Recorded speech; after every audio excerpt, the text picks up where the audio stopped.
여러분 밤새 안녕하셨습니까? 뉴스파이터 김명준입니다. 어린이집 과실로 아이가 숨지는 사고가 끊이지 않고 있죠. 정부가 뒤늦게 긴급 대책을 내놨습니다. 전국 어린이집 통학 차량 28,300대에 이른바 잠자는 아이 확인 장치를 설치하겠답니다. 그리고 차량 내 아이를 방치해 사망에 이르는 사고가 단 한 번만이라도 나더라도 해당 어린이집을 폐쇄하는 원 스트라이크 아웃 제도를 도입하겠답니다. 대통령이 특단의 대책을 마련하라고 하니 뒤늦게 허둥지둥 나선 건 그렇다 치더라도 그동안 이런 시스템이 없어서 어처구니 없는 사고가 났습니까? 어린이집 운영자들의 안전의식이 근본적으로 바뀌는 게 우선일 듯합니다. 7월 25일 수요일 뉴스파이터 본격적으로 시작해 보도록 하겠습니다. 도와주실 네 분을 먼저 소개해드리겠습니다. 김광삼 변호사, 그리고 정신과 전문의 최명기 원장, 양지민 변호사, 그리고 MBN의 홍순빈 아나운서 네 분과 함께합니다. 어서 오십시오. 네, 여러분과 함께하는 뉴스파이터 첫 번째 얘기부터 풀어보겠습니다. 세상에 여러 가지 이유가 있겠습니다만 이런 이유로 엄청난 범죄를 저지르고 말았습니다. 홍순빈 아나운서. 네, 어제 새벽에 서울 강동구의 한 주택가에서 갑자기 불빛이 번쩍하더니 그 불빛 옆으로 한 남성이 뛰어갔다고 합니다. 그리고 잠시 후에 벌어졌던 일이 지금 영상으로 준비가 되어 있는데요. 영상 먼저 보면서 확인해 보도록 하겠습니다. 네, 지금 이제 화재 현장이었습니다. 지금 소방관들이 이렇게 대거 투입이 됐고요. 그 한 편의점이 지금 불에 휩싸여서 완전히 지금 잿더미가 된 모습을 확인해 볼 수 있습니다. 이 직전에는요, 시뻘건 불길과 함께 연기가 계속해서 치솟았는데 그 불이 다 진압이 되기까지 무려 2시간이 걸렸다고 합니다. 조금 전에 한 남성이요, 이 편의점에 불을 지르고 달아났던 거였는데 얘기를 들어보니까 뭔가 어떤 특별한 이유가 있었는지 확인해 봤지만 그럴 만한 이유가 됐었는지는 지금부터 계속 한번 짚어봐야 될 것 같습니다. 그런데 저 불이 저게 편의점입니다, 여러분. 편의점이 저렇게 보시는 것처럼 지금 이 영상은 화재가 다 진압이 된 이후의 모습인데 당시 목격자들의 말에 따르면 시뻘건 불길이 치솟았다고 합니다. 그런데 이게 무슨 전기 누전이나 이런 걸로 불이 난 거예요? 아니면 홍순빈 아나운서 누가 불을 낸 겁니까? 한 40대 남성이 이 편의점에 불을 낸 겁니다. 휘발유를 부어서요, 불을 낸 뒤 이 장소에서 이제 도망가는 장면까지 이제 포착이 됐었는데, 이 편의점 주인과 뭔가 좀 문제가 있었던 것 같습니다. 이 지금 가해자가 하는 얘기를 들어보면 원래 자주 가는 편의점인데 편의점 주인에게 악수를 건넸는데도 받아주지 않아서 그게 기분이 나빠서 불을 질렀다고 진술을 했다고 합니다. 양지민 변호사님, 네. 기가 찹니다. 편의점 주인이 악수를 받아주지 않는다고 불을 냈다. 이거 어떻게 받아들여야 합니까? 그러니까 요즘에 자주 발생하는 본인의 분노를 잘 조절하지 못해서 이렇게 우발적으로 범행을 저지르게 되는 또 다른 범죄가 하나 발생했다라고 보이고요. 네. 원래 자주 가던 편의점인데 내 악수를 받아주지 않았다라는 이유로 사실은 방화를 저지른 것인데 이건 네. 상식적인 선에서 납득이 가지 않잖아요. 그렇다 네. 보니까 이 사람이 결국에는 어떤 자신의 그런 화를 조절하지 못해서 이런 범행까지 가게 됐고 결국에는 범죄자 신세가 됐다라고 보입니다. 네, 이 방화범은요, 이 방화 용의자는 저렇게 어처구니 없는 이유로 불을 지르고 현장에서 도망치려고 했다고 합니다. 관련해서 경찰 얘기 들어보시고 이어가 보도록 하겠습니다. 얼굴 이런 데 다 끌리고 네. 밑에 팬티만 입고 있었거든요. 바지에 불이 붙어갖고. 지가 행인한테 네. 나 내가 화재를 냈다, 불을 냈다. 내가 네. 자수하고 싶다. 신고 좀 해달고. 이래가지고 이제 그 행인이 해준 거예요. 이제 그 말다툼이 좀 있었죠. 하도 술 먹고 오고 이러니까 이제 술 먹지 말고 네. 술 안 먹고 좀 왔으면 좋겠다 하고 이제 이런 식으로 얘기했어요. 하니까 이제 방어하려고 마음 먹고 네. 이제 그 주유소 가지고 이제 저거 사온 거죠. 휘발유 사가지고 불 붙인 거죠. 휘발유까지 치밀하게 사전에 준비를 했다고 합니다. 그런데 걱정되는 건 당시 저렇게 편의점에 불이 났을 때 당시에 편의점 안에 사람이 있었습니까? 홍수민 아나운서. 이 편의점 안에 이 새벽에요. 편의점 주인 남성이 있었습니다. 50대 남성이 있었는데 지금 조금 전에 화면 보셨듯이 편의점 내부의 모든 그 음식과 또 먹을 걸 이게 다 지금 잿더미가 됐었잖아요. 편의점 주인도 피해가 상당히 컸던 것 같습니다. 전신 화상을 입었다고 해요. 그것도 3도 화상, 굉장히 큰 화상을 입었고 현재 지금 의식 불명 상태라고 합니다. 저런 어처구니 없는 방화로 지금 50대 편의점 주인은 전신 3도 화상을 입고 그리고 지금 현재 의식을 찾지 못하는 중태에 빠져 있다고 합니다. 그런데 김광삼 변호사님, 지금 경찰 얘기 들어보니까 이 사람이 이 방화를 저지르고 도망치는 과정에서 주변 사람에게 자신이 불을 냈다, 신고해달라 이랬다는데 이거는 그러면 자수로 봐야 되는 거예요? 어떻게 봐야 됩니까, 이걸? 근데 이제 원칙적으로 자수는 이제 수사기관에 네. 가서 자기의 이제 범죄 사실을 자복하는 거거든요. 네. 이게 인정하면서 내가 이런 범행을 했다고 이제 스스로 신고하는 것이 자수라고 볼 수 있죠. 그런데 네. 수사기관이 아니고 이제 제3자한테 하는 것도 과연 자수에 포함될 것인가? 그런데 이제 본인이 직접 안 했다 하더라도요. 네. 제3자를 통해서 했다고 하면 이제 자수의 개념에는 좀 넓게 포함될 것 같아요. 네. 그런데 이제 자수 자체는 뭐 감경을 할 수는 있죠. 감경할 네. 수 있지만 어떤 사안이 굉장히 중대할 때는 형량이 반영된다 하더라도 그렇게 영향을 미치지 않는 경우가 많아요. 네, 그래서 이게 명백히 이건 자수에 해당한다 이렇게 뭐 볼 수는 없을 것 같아요. 네. 그 이제 추후에 이제 법적인 좀 평가를 좀 받을 것 같습니다. 네. 그런데 최명기 원장님, 지금 경찰 얘기 들어봤습니다만 말다툼, 뭔가 말이 오고 가긴 했나 봐요. 그런데 편의점 주인이 그랬답니다. 이 사람이 자주 술을 마시고 편의점에 들렀나 봐요. 그 전에도. 그랬더니 술 먹지 말고 좀 술을 안 먹고 왔으면 좋겠습니다. 라고 응대했는데 이걸 전혀 딴판으로 지금 이 사람은 방화 용의자는 해석을 하고 있습니다. 자신에게 악수도 했는데 악수도 받지 않고 무례했다 이렇게 해석하고 있어요 지금. 사실 우리 편의점에 가서 저희 모두 악수를 하려고 한 적이 없잖아요. 누가 주인하고 악수를 합니까? 주인 네. 입장에서는 그 악수를 하자는 게 아니라 이 술주정을 갖다 이제 하는 거죠. 주인 입장에서는. 네. 어떤 의미에서는 이 주인이 이 사람을 애초부터 받지 않았으면 아무 상관이 없었을 거예요. 하하. 그러나 주인이 사실은 친절하고 술 마시고 그런 사람이지만 안 됐으니까 이제 계속 오게 했었고 응대를 하고 했는데 아마 너무 바쁘거나 아니면 주인도 한계에 있으니까 안 받아줬겠지요.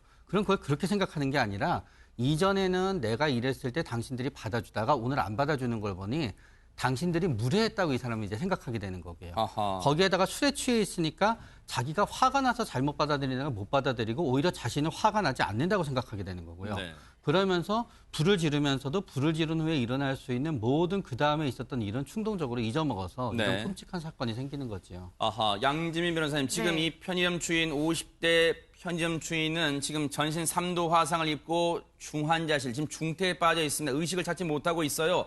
정말 하루빨리 이 쾌차하기를 뉴스파이터 기원합니다만 지금 이 방화 용의자 상당히 죄질이 불량합니다, 지금. 네, 그렇습니다. 처벌을 받는 것은 뭐 기정사실이라고 봐야 될 것 같고요. 현조 건조물 방화죄가 성립을 합니다. 그러니까 사람이 안에 있는 그 건조물에 방화를 했을 때 성립하는 범죄인데요. 형량이 굉장히 이제 강합니다. 그래서 만약에 내가 불을 질러서 거기에 있는 사람이 상해를 입은 경우에는 무기 또는 5년 이상의 징역까지 가능하거든요. 네. 그래서 본인의 한순간의 잘못된 판단으로 정말 징역형을 살아야 될 수도 있는 상황에 네. 처해 있다라고 보이고요. 네. 일단은 피해자가 지금 상당히 상태가 위중한 상황이기 때문에 피해자가 일단은 쾌차하는 것을 바라야 될 것 같습니다. 방화죄 처벌과 관련해서 네네. 우리 형법에는 이제 특별법에서도 네. 굉장히 가장 형량이 높은 범죄예요. 아하. 그러니까 단지 뭐 불을 질렀다 예를 들어서 그래서 크게 번지지 않았어요. 네. 그것만 해도 현조 건조물 방화가 되는 거고 네. 그러면 3년 이상 무기징역입니다. 아하, 네. 그리고 만약에 누가 다치게 되면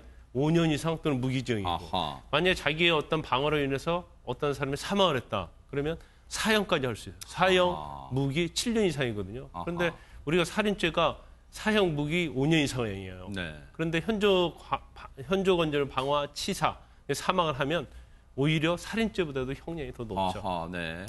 자, 앞서도 말씀드렸지만 지금 편의점 주인분이 지금 전신 3도 화상을 입고 중환자실에 있는데 지금 의식을 찾지 못하고 있다고 합니다. 정말 하루빨리 쾌차한 기적이 일어나기를 기도해 보겠습니다. 자, 지금 여러분께서는 뉴스를 파헤치고 이슈를 터뜨리는 뉴스파이터와 함께하고 계십니다. 네. 자, 이 얘기는요, 정말 우리가 정말 부성애와 모성애가 뭔지를 한번 그대로 느낄 수 있는 그런 사건이었습니다. 홍수민 아나운서. 네, 어제 새벽에 주택가의 비좁은 골목에 위치한 빌라에서요. 마찬가지로 희뿌연 연기가 피어 올라왔다고 합니다. 주민들의 신고로 이제 119 구조대원이 급하게 출동을 했는데 당시 모습입니다. 지금 빌라 4층 붉은색 원 안에 지금 한 남성이요. 네. 창문에 걸터 앉아 있습니다.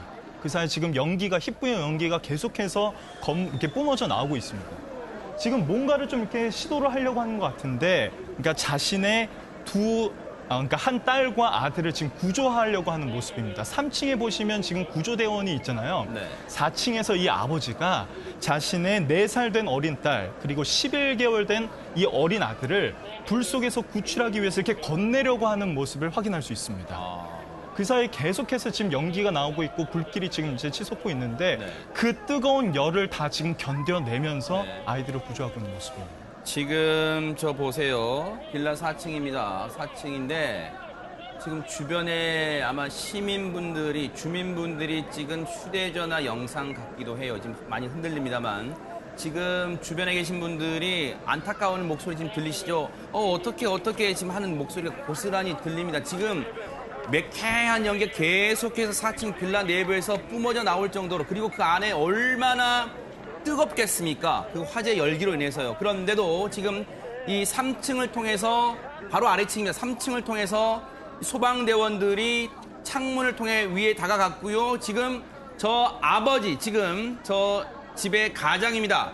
아이들을 먼저 구하려고 지금 소방대원이 앞서 건넨 자루 같은 게 있어요. 거기에 아이들을 담아서 밑으로, 왜냐하면 그냥 손잡고 건넬 경우는 큰 사고로 이어질 수도 있기 때문에 안전하게 담아서 지금 소방대원에 건네는 모습이 지금 고스란히 나오고 있습니다. 지금 김광선 변호사님 상당히 일촉즉발, 뭔가 지금 상당히 긴박한 아찔한 지금 순간이에요, 지금. 근데 저게 불이라는 게 엄청나게 위험성이 커요. 그리고 지금 저 상태를 보면 이제 일반적으로 이런 생각을 하시는 분도 있을 수 있을 것 같아요. 네. 아니 뭐 부모가 당연히 자기 자식을 구하는 건 당연한 거 아니야 이렇게 생각할 수도 있는데 네. 저 상황을 보면 좀 달라질 수 있어요. 아하. 그러니까 저 안에는 이제 불과 연기로 가득 차 있잖아요. 네. 근데 오직 탈출구는 창문밖에 없어요. 아하. 그런데 결국 애를 살리겠다는 마음에 이제 창밖에만 신선한 공기가 있는 거 아니겠습니까? 네. 그러면 둘 아이를 껴안고 이제 밖으로 신선한 공기를 마실 네. 수 있도록 하는데 지금 그 상태를 좀 봐야 돼요. 아하. 왜냐하면 이 아버지가 화상을 2도 화상 입었어요. 아이고. 그것은 저 상태에서도 불이 본인의 몸에 지금 치명적인 영향을 미치고 있는 상태였거든요. 아하, 네. 그러니까 그러한 고통을 참으면서 애는 살리기 위해서 밖으로 애를 어떻게든지 구조하려는 세상에요. 그런 몸부림이라고 볼 수 있기 때문에 네. 자신이 지금 화마가 덮치고 네. 있는 상황에서 저렇게 한다는 것이 사실은 굉장히 고통스러워요. 근데 네. 그걸 참아내면서 했다는 거에 대해서 저희가 찬사를 보내는 거죠. 당시에 얼마나 긴박한 상황이었는지 영상 보시고 이어가 보도록 하겠습니다.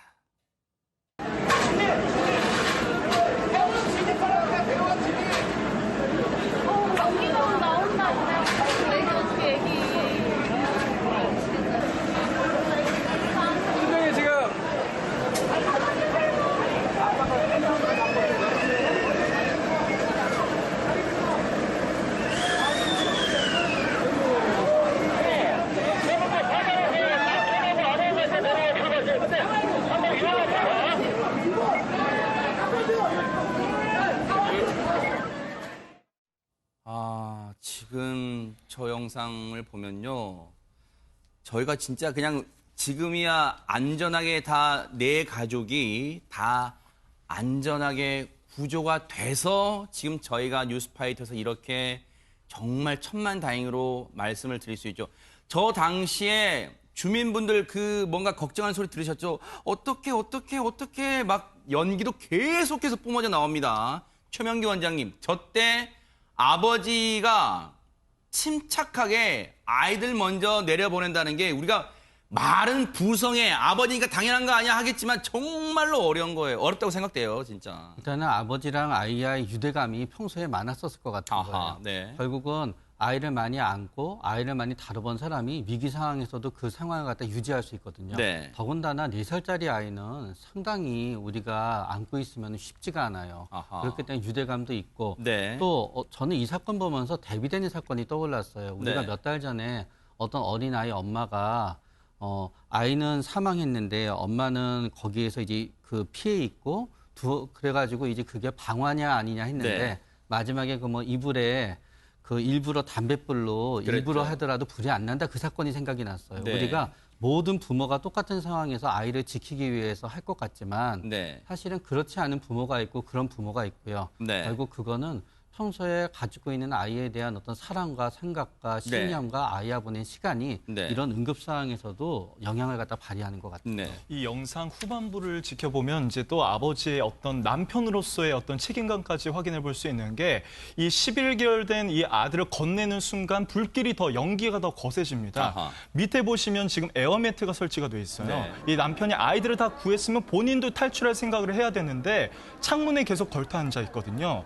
왜 그런가 보니까 이 집안에 아내가 있었던 거예요. 아하. 이 아내도 마찬가지로 3층을 통해서 이렇게 탈출을 하려고 했으나 몸이 아이들에 비해서 확실히 무거우니까 탈출을 못하고 있었던 거죠. 아하. 그래서 결국에는 이 건물 내부로 투입된 이 소방대원에 의해서 이 부부가 구조가 됐다고 합니다. 지금 이 소방대원 분들이요, 이른바 양동작전을 펼쳤어요. 저희가 취재해보니까요.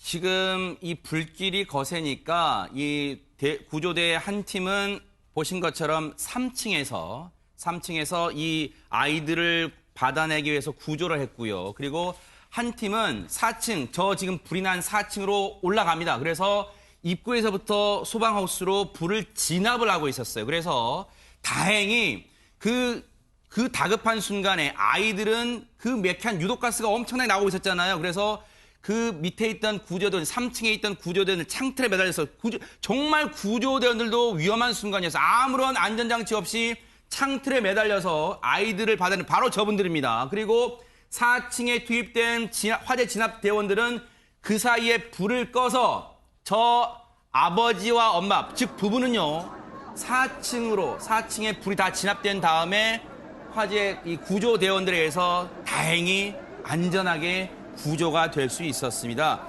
소방 관계자분들도 이 정말 화재 현장에서 빛났던 부성에 대해서 정말 감사하고 감탄의 말씀을 전했는데 그 얘기 들어보시고 이어가 보도록 하겠습니다.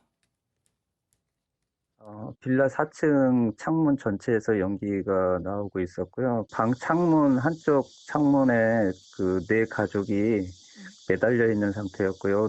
1분 1초가 시급한 상황이었습니다.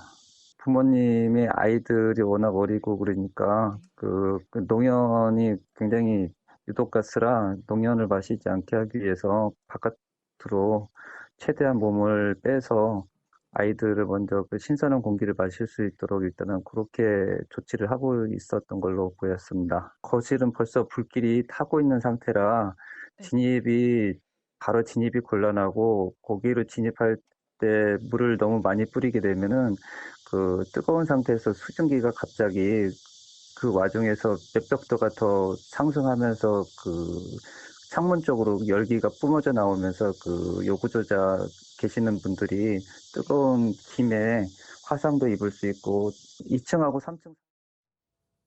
우리 김판규 대응조사 3팀장님의 말씀을 들어보니까요.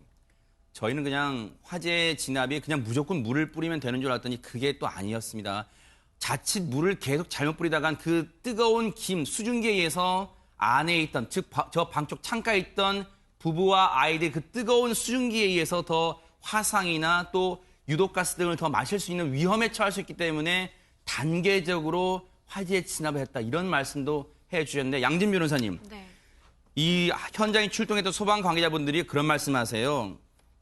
가봤더니 신선한 공기가 있는 창가 쪽으로 아이들 얼굴을 내밀어 주고 있었고 이 아버지가요. 그리고 뜨거운 불길 속에서도 1살 배기 남자 아들과 그리고 4살 배기 딸을 화염 속에서 끌어안고 지켜낸 아빠의 숭고한 부성애가 눈물겹다고 소방관 분들도 얘기를 하고 있습니다. 그렇습니다. 그러니까 사실은 뭐 아버지로서 본인들의 아이를 챙기는 것이 당연하다라고 또 볼 여지가 있겠지만 네. 우리가 요즘에 사실 뉴스를 접하다 보면 이런 게 아니라 반대로 사실 자기 아임에도 불구하고 뭐 아동 학대를 한다라든지 이런 뉴스들이 사실 맞아요. 워낙 많잖아요. 그러다 보니까 사실은 저런 모습이 정말 저게 정말 당연한 모습이고 아빠로서 해야 되는 당연한 건데라는 생각이 좀 드는 것 같고요. 네. 그리고 본인이 일단은 안에서 뿜어져 나온 그 연기와 열기 때문에 옆구리 쪽에 이도화상을 입는 순간이었잖아요. 그러니까 내 몸이 굉장히 뜨거움에도 불구하고 어쨌든 아이들을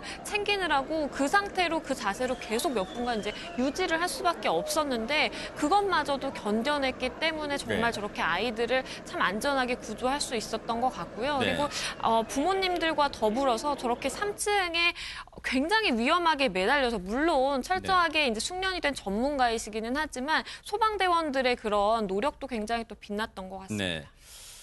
참, 이 일가족 4명이 다 안전하게 무사히 구조될 수 있었던 게 천만다행이고요. 너무너무 다행이고요. 그리고 그렇게 안전하게 구조될 수 있었던 뒤에는 바로 조금 전에 저희가 인터뷰도 들려드렸죠. 의정부 소방서입니다. 의정부 소방서의 이 소방대원분들. 저게 새벽, 물론 동이 텄을 무렵이겠지만 아침 6시 23분. 그러니까 주민분들도 잠이 아직 덜 깨신 분도 많을 텐데 이 소방대원분들이 급격히 신속히 출동했고 그리고 주민분들도 앞서 들으셨죠. 한마음으로 안전하게 무사히 구조되기를 바라는 마음들이셨어요. 정말 그래서 소방대원분들, 의정부 소방서 소방대원분들과 그리고 이웃 주민분들께도 뉴스파이터가 감사의 말씀을 전해드리겠습니다. 너무너무 감사합니다. 자, 지금 시각이 9시 43분을 향해 가고 있습니다. 지금 여러분께서는 뉴스를 파헤치고 이슈를 터뜨리는 뉴스파이터와 함께하고 계십니다.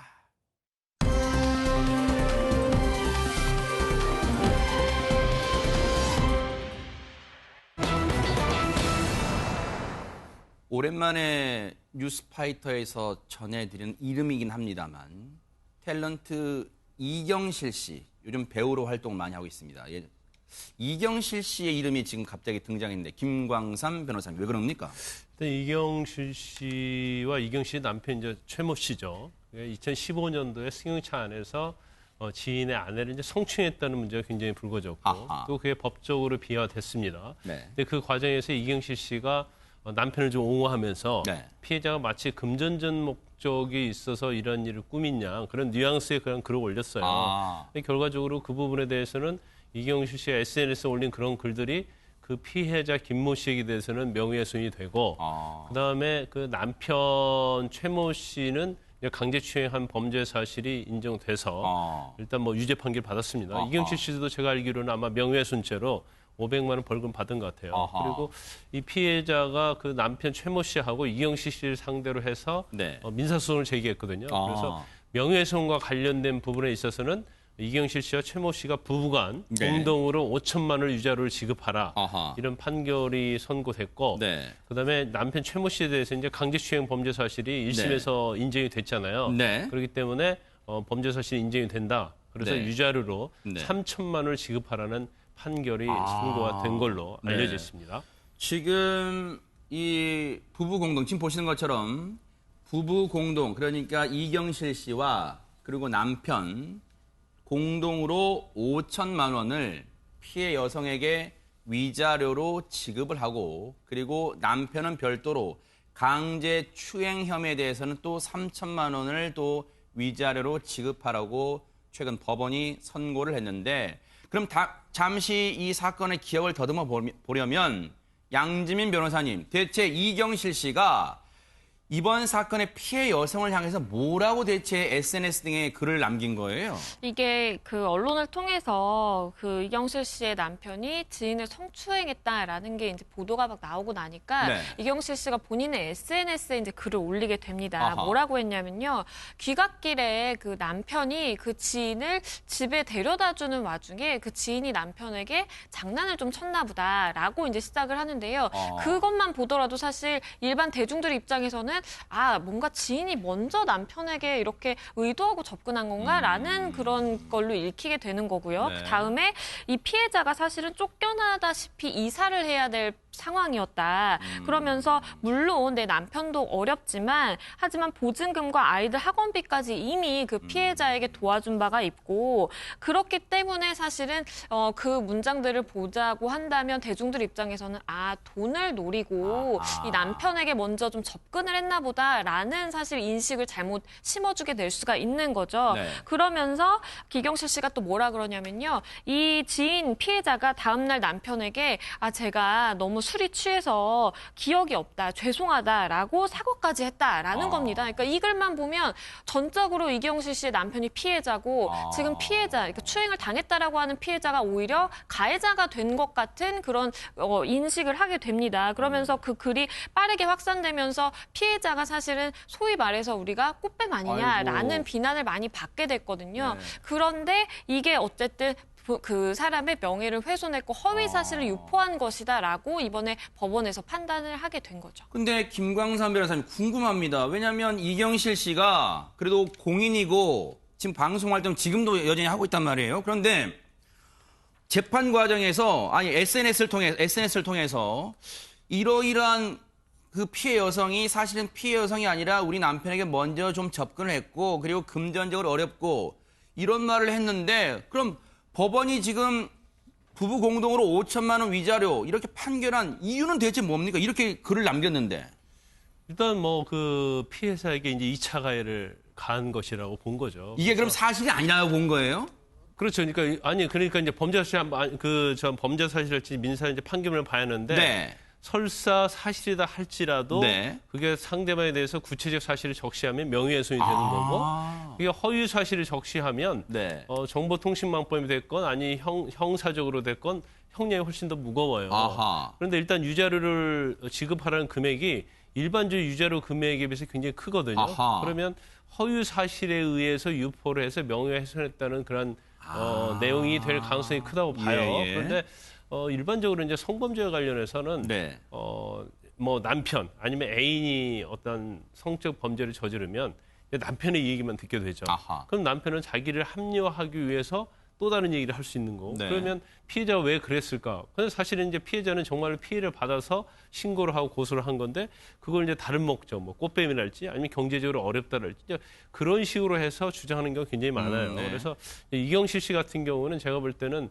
아마 남편의 이 얘기를 좀 많이 들어서 사실조차도 확인하지 않고 아하. 이렇게 한 것이다라고 법원의 판결이 나왔지 않나 싶습니다. 아하, 네. 그래서 금액이 사실은 어떤 정신적 손해배상에서 유자료로 5천만 원은 상당히 큰 금액이거든요. 아하, 네. 그 이유는 아마 그 사실 자체가 진실이라고 볼 수 없고 네. 두 번째 그냥 명예훼손이 아니고 SNS를 통해서 한 거잖아요. 네. 그러니까 이 전파 속도랄지 그런 그렇죠. 것들이 엄청나요. 그렇죠. 그래서 상당히 어떤 정신적 피해 정도가 높다. 네. 그리고 이제 형사적으로도 보면 이제 중하게 처벌할 네. 필요성이 있다. 아하. 이렇게 판단을 한 것으로 보입니다. 최명규 원장님, 사실 이게 논란이 됐을 때만 해도 우리가 뭐 뉴스파이트에서 전해드렸습니다마는 서로 모르던 사람들이 아니었잖아요. 정말 오랫동안 알고 지내던 사람들이었잖아요. 그런데 이경실 씨는 이런 입장에 SNS를 올렸단 말이에요. 그러면 뭔가 남편에게 도움이 되거나 남편을 어떤 전적으로 신뢰하는 마음에서 이런 글을 올렸을까요? 어떻습니까? 그러니까 이게 그 공동구고로 한 걸 보면은 네. 결국은 남편이 얘기를 했을 때 우리가 생각하면 합리적으로 남편을 갖다 의심해야 되는 게 먼저 맞아요. 그러나 이경실 씨 입장에서는 첫 번째 결혼도 본인이 조금은 불행한 점이 있었잖아요. 그렇기 때문에 두 번째 결혼도 불행하게 된다는 거는 본인의 입장에서 이 삶은 끝나는 거거든요. 어떤 이유에서 그 당시에는 나는 진짜 불행하다고 느껴지는 거고 그게 대중한테 완전히 까발려지는 거잖아요. 그렇기 때문에 그러지 않기 위해서는 결국 남편의 정당성을 갖다 믿을 수밖에 없는 거거든요. 그러다가 보니까 합리적인 판단이 그르친 게 있었고 네. 또 두 번째는 잘 아는 사람이었기 때문에 본인의 배신감은 더 심했을 거예요. 네. 그렇기 때문에 오히려 본인은 배신감이 심했을 거고 네. 이 피해자의 평소의 행동 중에 선택적으로 네. 자신의 생각을 갖다 뒷받침하는 행동만 떠오르게 되면서 아하. 이런 해서는 안 되는 실수를 갖다 저지르게 되었던 거죠. 사실 이경실 씨가 올렸던 SNS 내용을 통해서 앞서도 말씀드렸지만 이른바 이 피해 여성이 한순간 속된 말로 꽃뱀 취급당하는 피해를 2차 피해를 입었는데 양지민 변호사님, 이 피해 여성이 최근 한 언론과 인터뷰에서 심경을 밝혔다면서요? 네, 그렇습니다. 이 언론 인터뷰에서 뭐라 그랬냐면요. 이 성추행 보도가 있었던 때가 2015년이고 지금이 2018년도인데 그 사이에 정말 정신적인 고통이 너무나 극심했다라고 하면서 뭐라 네. 그러냐면요. 그때 당시에 사실은 이렇게 꽃뱀으로 몰리게 되면서 본인이 너무 힘들어서 그 신경 안정제를 지금까지도 복용을 하고 있는 상황이라고 하고요. 그리고 또 한때는 언론을 통해서 그 극단적인 선택까지 하려고 했었다라고 또 알려지기도 했죠. 네. 그렇기 때문에 아마도 굉장히 힘든 시간을 보냈던 것 같고 그렇기 때문에 손해배상 청구를 통해서 일정 정도의 위자료라도 위자료로 나의 그런 정신적인 피해를 보상받으려고 청구를 한 것이다라고 얘기를 하고요. 네. 아직까지도 조금 사과를 받지는 못한 것 같습니다. 그래서 뭐라 그랬냐면요. 네. 미안하다는 진심 어린 사과 한마디라도 좀 했으면 하는 마음이 있다. 나는 돈하고 나의 피해하고 바꿀 수 없다라고 생각한다라고 밝혔습니다. 그러니까 뭐 위자료로 5천이든 수억을 준다 하더라도 그동안 한 3년간, 근 3년간 받아왔던 나의 정신적 고통에 비하면 이거 돈과는 바꿀 수 없을 정도로 내가 정신적으로 피폐한 삶을 살았다. 이렇게 지금 심경을 밝힌 것 같아요. 그런데 홍순빈 아나운서, 네. 이 소송건, 이 재판과는 또 별도로 이 이경실 씨 본인에 대해서도 뭐 좀 안 좋은 이 따가운 시선이 있다는데 왜 그런 겁니까? 네, 이런 논란이 있자 이경실 씨는 그 방송 중단을 선언했었는데 지난 2월에 다시 방송 복귀를 선언했습니다. 아하. 그러니까 이제 일부 누리꾼들 그 사람들이 2년 만에 복귀는 조금 때 이른 거 아니냐 하는 따가운 시선을 보내기도 했습니다. 네. 그러니까요. 왜냐하면 이 재판이 진행 중이었고 어쨌든 이 가해자로 지목이 됐던 사람을 그것도 방송에 이 캐스팅했다는 게 좀 부적절하고 성급한 게 아니냐라는 지적이 나왔던 것 같습니다. 글쎄요, 뭐 이제 물론 이게 이 1심입니다. 이 명예훼손 관련 1심이니까 또 어떻게 될지는 또 항소를 할지는 또 지켜봐야겠습니다. 자, 어쨌든 좀 연예계에서는 일어나지 않았으면 하는 또 그런 얘기가 들려왔고요. 자, 여러분과 함께한 뉴스파이터, 이제 다음 얘기로 넘어가 보도록 하겠습니다. 이번에도 소송 얘기긴 합니다만 조금은 결이 다른 소송 얘기입니다. 양지민 변호사님. 네, 그 홍상수 감독과 김민희 씨에 대한 얘기인데요. 아하. 이혼 소송이 시작될 것으로 보입니다. 이게 사실 홍상수 감독이 아직 법적으로는 그러니까 법적으로는 부인이 있는 상황이잖아요. 그렇죠. 그러니까 이혼이 된 상황이 아닙니다. 그래서 지속적으로 그 이혼을 하려고 굉장히 많은 시도를 해봤는데 그걸 보면 굉장히 긴 시간 동안 수차례 시도가 있었음을 볼 수가 있습니다. 처음에는 그 조정 신청을 합니다. 조정 신청이라는 것은 네. 내가 그 법원에서 판사님 앞에서 어떠한 조정안을 가지고 양측이 합의를 하게 되면 그러면 그냥 이혼이 성립하게 되는 거거든요. 네. 그래서 홍상수 감독이 이혼을 하기 위해서 이제 조정 신청을 했는데 네. 당연히 이제 부인 입장에서는 나는 아직까지 이 가정을 유지하고 싶다. 아. 이혼을 할 생각이 없다라고 네. 하면서 이제 응하지 않았고요. 그렇게 되면서 사실은 그 소송으로 넘어가는 단계가 있었어요. 근데 이제 홍상수 감독이 그때 소장을 또 이제 보내기 시작합니다. 그런데도 부인이 이제 소장을 아예 받지를 않았어요. 그러니까 송달이 안 되면 우리는 또 공시 송달이라 그래서 송달이 된 것처럼 간주하고 원고에 이제 원하는 청구대로 그냥 승소가 되게끔 하는 그 제도가 있습니다. 그래서 공시 송달 신청을 이제 홍상수 감독이 했다라고 하고요. 네. 그러니까 사실은 부인 입장에서는 이제 어쩔 수 없이 대응하게 되는 상황에 몰린 겁니다. 네네. 왜냐하면 내가 이거를 계속해서 받지 않으면 네. 상대방이 원하는 그대로가 다 인용이 되기 때문에 그래요? 그 소송 절차 이제 응하게 됐다라고 보이고요. 네. 그랬더니 재판부에서 조정을 하시는 게 어떻냐라고 해서 다시 이제 조정으로 회부가 됐는데 네. 이게 이제 결렬이 됐다라고 기사가 나온 거고요. 네. 그렇게 되면 조정이 결렬됐기 때문에 그냥 처음부터 소송을 다시 시작한다라고 쉽게 생각하시면 되고요. 네. 양측이 서로의 입장을 이제 변론을 하고 네. 원하는 거를 두고 쉽게 말하면 이제 서로 분쟁을 해결하기 위해서 다툼을 지속하다가 어느 정도의 이제 증거가 다 성립이 되고 그리고 주장이 충분히 나왔다라고 하면 이제 법원의 판단으로 이혼이 될지 안 될지를 결정하게 되는 거죠. 어쨌든 그러면 이혼 소송, 그동안은 이혼 조정을 했습니다만 실패했다가 이제 이혼 소송은 들어가는 건 어떻게 보면 이제 시간 문제다, 이제 불가피하다 지금 그런 말씀이시잖아요. 이혼 소송 재판 과정을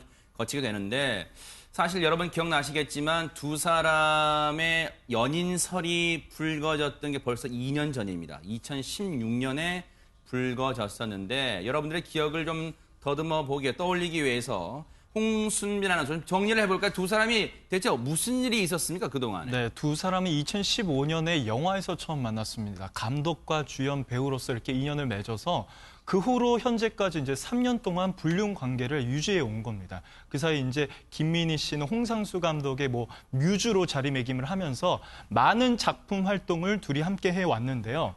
그러다가 2017년 3월, 그러니까 작년 3월에 홍상수 감독이 깜짝 발표를 하죠. 이 홍상수 씨와 김민희 씨가 서로 사랑하는 사이다. 이렇게 그 기자 간담회에서 불륜 관계를 공식적으로 인정을 했었던 겁니다.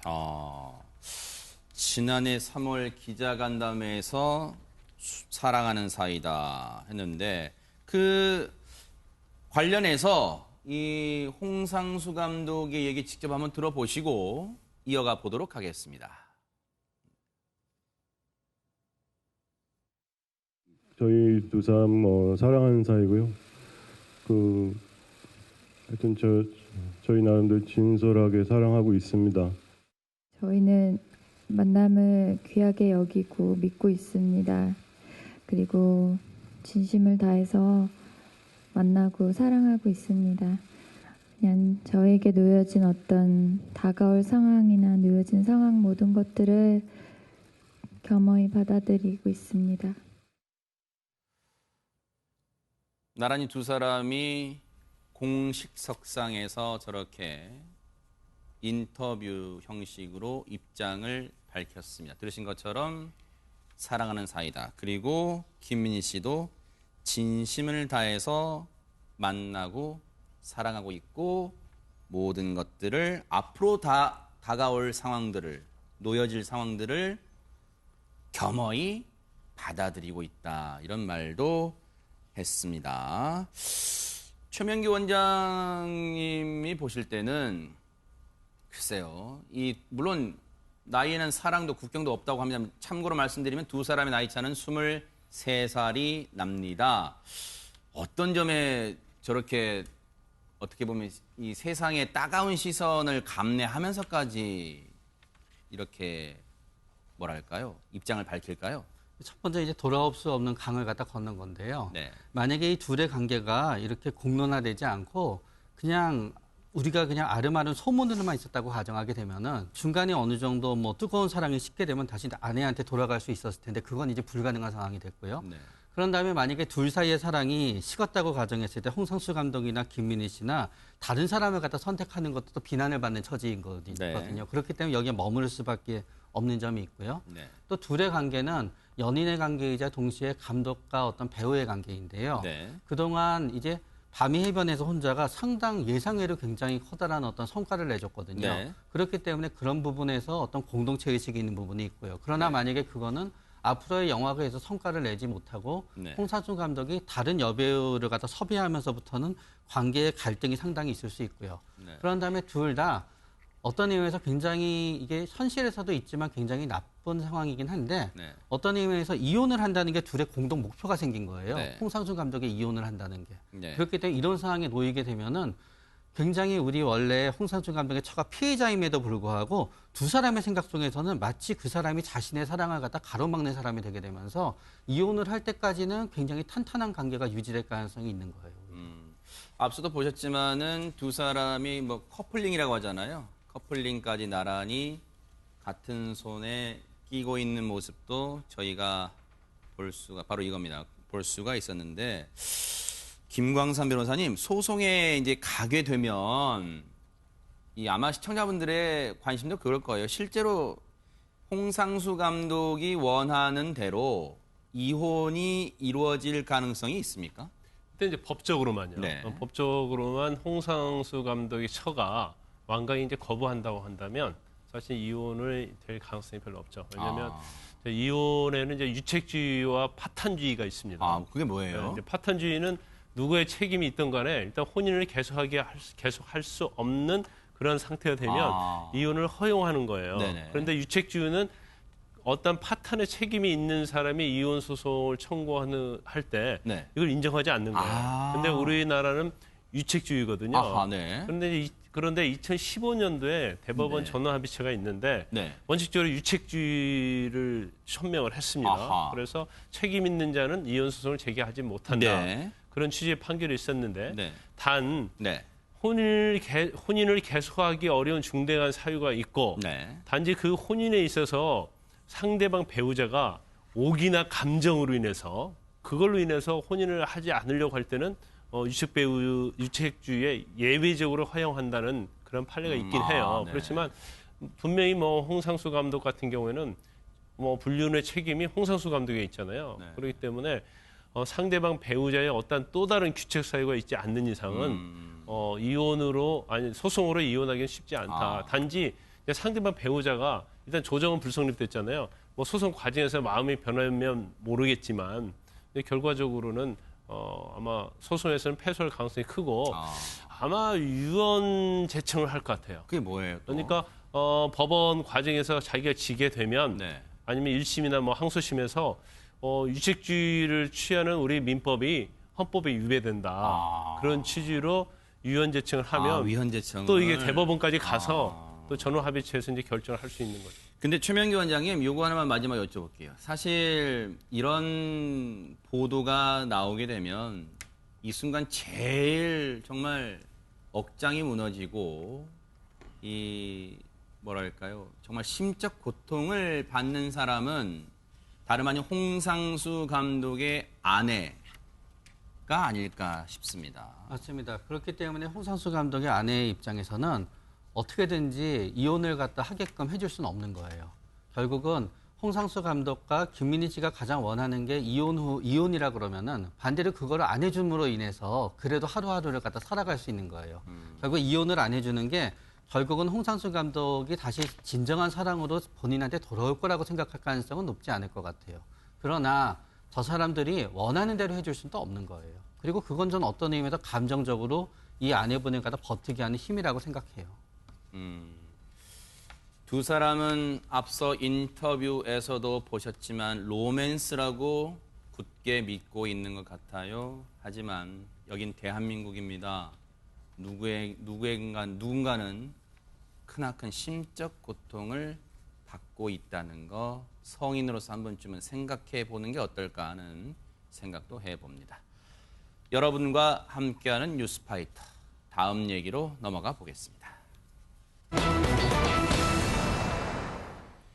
자식은 눈에 넣어도 아프지 않다 그러잖아요. 그런데 그 자식을 무려 30년이 넘어서 만난다고 생각해 보세요. 홍순빈 아나운서.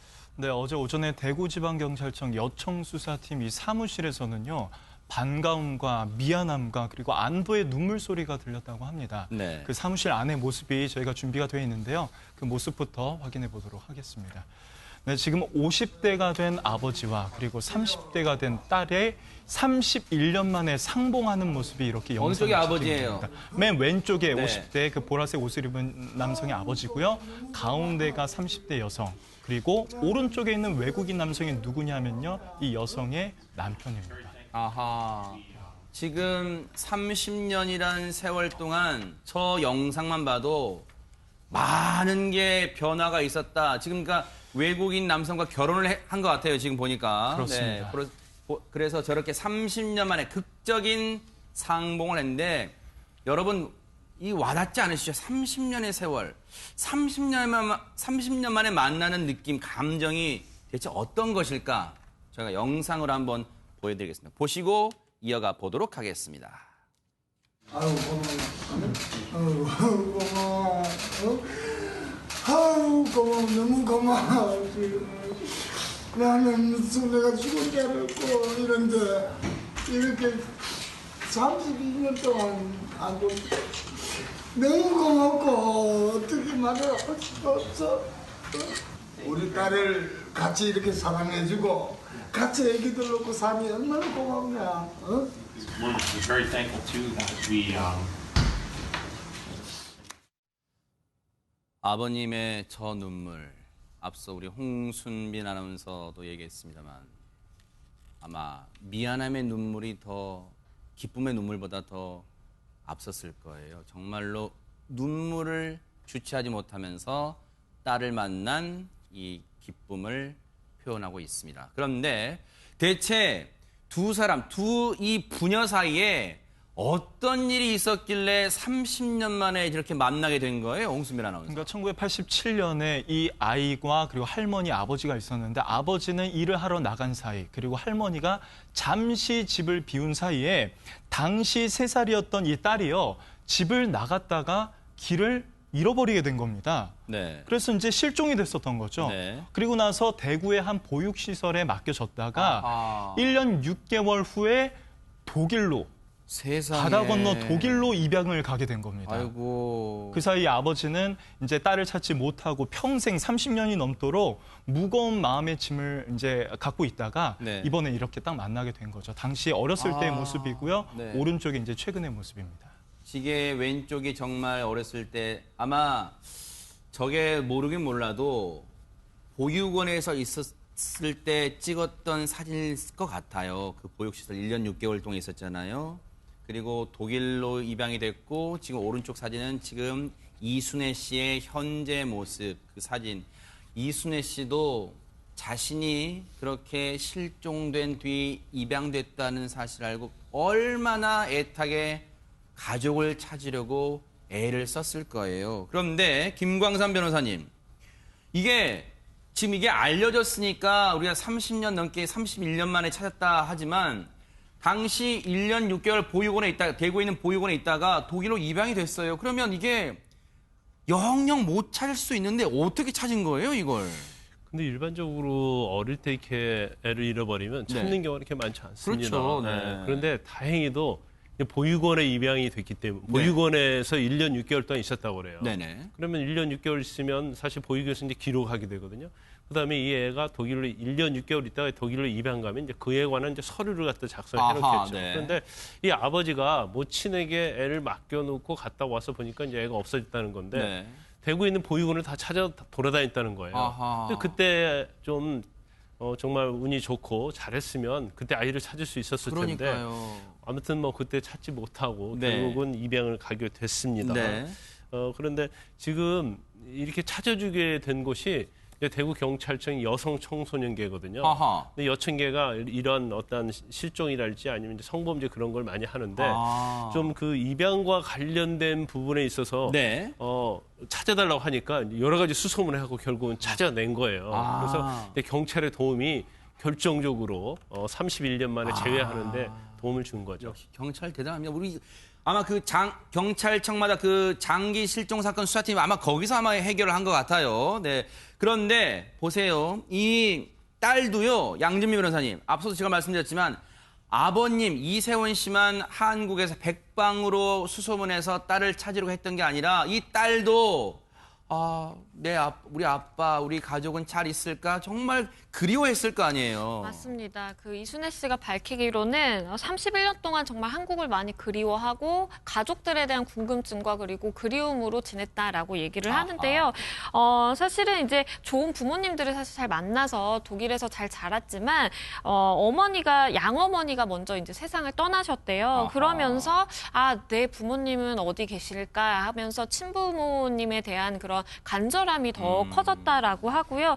워낙 어렸을 때 한국을 떠나서 독일에서 거주를 하다 보니까 한국어는 할 수가 없는 상황이어서 저렇게 아버지와 만났을 당시 이제 통역이 이렇게 중간에서 통역을 해줘서 의사소통을 할 수 있었다라고 하고요. 독일에서 건축과 관련된 일을 지금 하고 있대요. 그래서 캐나다인인 그 독일에서 활동하는 남편을 만나서 남편이 이제 아이스하키 선수라고 하거든요. 그래서 그 남편을 만나서 지금 스라에 네, 맞습니다. 그래서 스라에 아들 하나 그리고 딸 하나를 두고 행복하게 잘 살고 있다라고 합니다. 그리고 무엇보다도 그 순애 씨 팔목에 그 문신이 새겨져 있는데 가족, 사랑, 힘 이렇게 문신을 새겼다라고 합니다. 그러니까 그것만 보더라도 얼마나 이 가족에 대한 그리움이 컸는지 좀 알 수 있는 것 같습니다. 야, 이거는요. 이 팔에 있는 이 문신으로 새겼던 이 글자는요.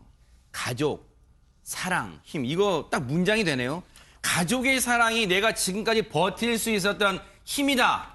지금 그런 얘기를 하고 싶은 것 같아요. 정말 우리 대구경찰청 장기 실종 사건 수사팀이요.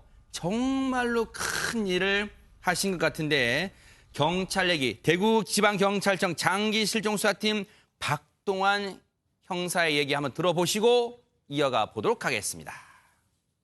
이제 그 발견된 장소가 대도시장인데요. 걸어서도 충분히 갈 수 있는 거리가 알고 있습니다. 70년대하고 80년대 저희가 보니까 대부분 무연고 보호 아동들이 해외로 입양 간 사례들이 많더라고요. 이게 입양인들 중에서도 이제 부모님들이 맡기는 경우도 있지만 또 부모님 이제 보호자 이탈돼가지고 이제 못 찾는 경우에 그런 경우도 이제 해외로 입양된 경우가 발견되어서 저희가 혹시 이순애 씨도 이제 입양을 가지 않았을까 생각하고 저희가 찾던 중에 그 중에서 딱 한 명 그 이순애 씨가 발견된 거예요. 그 이순애 씨가 어릴 때 자기 입양되기 전에 사진을 올려놨는데 저희가 찾고 있는 이순애 씨하고 얼굴이 거의 똑같은 거예요. 그래가지고 이순애 씨가 확실하다는 것을 직감을 했고요. 그래가 더 확실하게 하기 위해서 중앙입양원에 저희가 이제 이순애 씨의 DNA를 좀 국제우편을 좀 받아가지고 이제 거의 일주일 만에 한국에 들어오는 케이스입니다. 이 지금 경찰의 얘기를 들어보니까요, 김광삼 변호사님 정말 중요한 얘기가 지금 또 있네요. 이게 뭔가 수십 년 넘어서 부녀가 상봉하고 친자임을 확인하는 게 그냥 대충 얼굴 보고 비슷하다 해서 되는 게 아니라 DNA 대조 확인 작업이 있군요. 네, 그런 것 같아요. 이제 우리가 좀 잘 몰랐던 사실을 이번 사건을 통해서 좀 알게 됐는데 이제 중앙입양원이라는 곳이 있는 것으로 보여요. 그리고 거기에 이제 홈페이지 들어가면 이제 많은 아동들의 이름도 있고 사진도 올라와 있는 걸 보입니다. 물론 아마 보육원에 처음에 이제 애를 실종됐을 때 보육원에서 애를 데려다 키우는 그러한 보육원에서 자라기만 했다고 한다면 이거 얼마든지 찾을 수 있을 것 같아요. 그랬을 수도 있어요. 그런데 일단 이 여성 청소년계 형사들이 중앙입양원 홈페이지에 들어갔다고 그래요. 그래서 거기서 요행이도 순애라는 이름을 발견한 거죠. 세상에요. 그런데 이게 사실 동일인지 어쩔 줄 알 수 없잖아요. 그쵸. 그래서 일단 사진을 보여주니까 순애가 맞다고 했고 그래서 독일하고 연락을 해서 그러면 DNA를 보내라.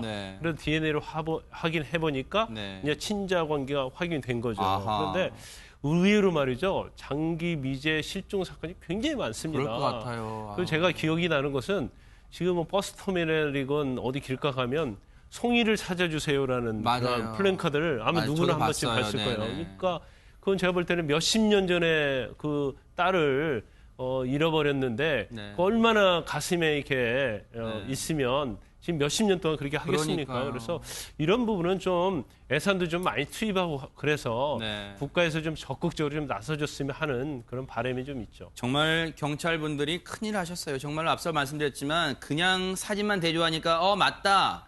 찾았어요. 이세원 씨 찾았습니다. 따님 찾았습니다. 이렇게 하는 게 아니에요. 다 거기에 다시 친자 확인, DNA 샘플을 요청해서 다시 이게 받아서 친자 확인임을 확인하는 작업을, 그 과정을 거쳐야지. 왜냐하면 이게 허투루 하거나 이게 그냥 감으로 할 수 있는 게 아니에요. 왜냐하면 수십 년 넘게 헤어졌던 가족을 다시 찾아주는 작업이기 때문에 한치의 오차도 없이 진행이 돼야 됐던 그런 과정이었습니다. 그래서 DNA 작업까지 거쳐서 친자가 맞습니다라는 답변을 받았대요. 그래서 어제 앞서 보신 것처럼 어제 두 부녀가 저렇게 극적인 상봉을 할 수 있었던 거예요. 이세원 씨가 그랬답니다.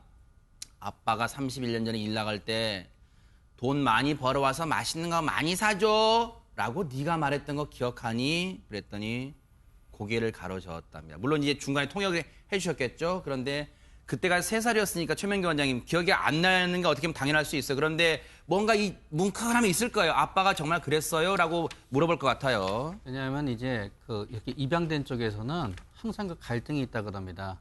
나는 버려진 것일까 아닐까. 아하. 그렇기 때문에 또 막상 본인이 이렇게 그 친부를 갖다 찾으면서도 또 되게 두려워한대요. 네. 막상 내가 찾았는데 나를 버린 거여서 나를 안 본다고 하면 어떡하지? 그런 어떤 두려움이 있게 되는 거거든요. 그런데 저 아버지 쪽에 해당되는 분들도 공통되는, 상담하다 보면 공통되는 생각을 얘기하시더라고요. 첫 번째는 가장 이렇게 장기 미제에서 고민이 죽었을까 살았을까. 그래서 생각이 죽었을까 쪽으로 가게 되면 엄청난 죄책감이 시달립니다. 내가 자식을 죽였구나. 생각이 살았을까 쪽으로 가게 되면은 어디서 어떻게 고생을 하고 있을까 그렇게 됩니다. 그러면서 또 이런 제도를 통해서 찾게 되면 또 고민하게 됩니다.